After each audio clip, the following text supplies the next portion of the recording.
Hi అండి, అందరూ ఎలా ఉన్నారు? ఈరోజు మనం మోపిదేవి ఆలయ విశిష్టత గురించి తెలుసుకుందాం. ఇది ఆంధ్రప్రదేశ్లోని కృష్ణా జిల్లా మోపిదేవిలో కొలువైన శ్రీ సుబ్రహ్మణ్యేశ్వర స్వామి ఆలయం అన్నమాట.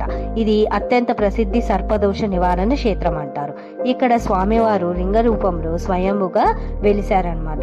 సర్పదోషాలు ఉన్నవారు, సంతానం లేనివారు, చర్మ వ్యాధులు మరియు వినికిడి చూపు సమస్య ఉన్నవారు ఇక్కడ పూజలు అభిషేకాలు చేయడం ద్వారా స్వామి అనుగ్రహం పొందుతారని భక్తుల నమ్మకం. ఇక్కడ వెలిసిన సుబ్రహ్మణ్యేశ్వర స్వామి విగ్రహం లింగం స్వయంభూగా వెలిసిందని చెప్తారు. పురాణాల ప్రకారం ఒక తప్పును సరిదిద్దుకోవడానికి సుబ్రహ్మణ్యేశ్వరుడు పాము రూపంలో ఇక్కడ తపస్సు చేశాడని, అందుకే ఈ ప్రదేశానికి మోపిదేవి అని పేరు వచ్చిందని ప్రతీతి.